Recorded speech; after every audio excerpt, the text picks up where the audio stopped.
코로나19 신규 환자가 9일째 30명 이상 나오고 있습니다.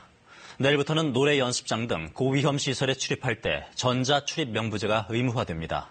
중앙재난안전대책본부 연결합니다. 이승훈 기자, 먼저 신규 확진자 소식부터 전해주시죠.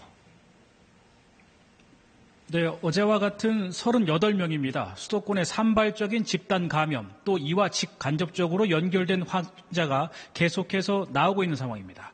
먼저 서울 양천구 탁구장과 연관된 확진 사례가 계속 늘고 있는데 어제보다 10명이 더 추가돼서 이제 전체 환자가 50명을 넘게 됐습니다.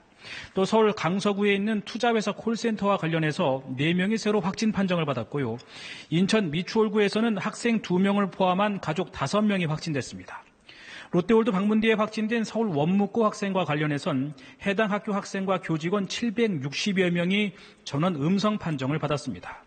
수도권의 확산세는 통계로도 입증이 되는데 이달 들어 발생한 지역사회 환자 313명 가운데 수도권 환자의 비율이 무려 96.8%입니다. 특히 우려가 되는 건 수도권 집단 감염 상당수의 감염 경로가 아직 파악되지 않고 있다는 겁니다. 방역당국은 연쇄 감염의 고리를 조기에 차단하지 못할 경우 수도권의 대유행까지 있을 수 있다고 우려했습니다. 내일부터 전자출입 명부제가 의무화되죠? 네, 지난번에 이태원 클럽의 손님 명부를 한번 봤더니 상당수가 허위로 돼 있어서 역학조사에 애를 먹었죠.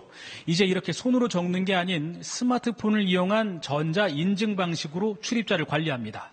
방법 다시 간단히 설명을 드리면 스마트폰 앱으로 개인 QR코드를 내려받은 다음에 업소에 마련된 장치에 갖다 대면 자동으로 출입자의 인적사항이 기록되는 방식입니다.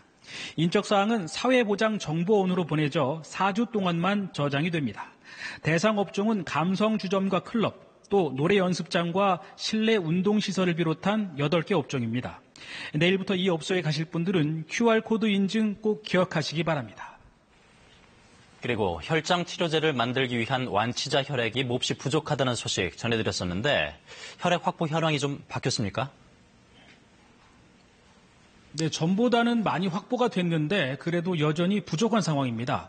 부산에서 처음 코로나19 집단 감염이 나왔던 온천교회에서 청년 21명이 혈장을 단체 공여하기로 한 걸 비롯해서 오늘까지 62명이 참여 의사를 밝혀왔습니다. 하지만 혈장 치료제 개발에는 최소 150명 이상의 혈액이 필요한 상황입니다.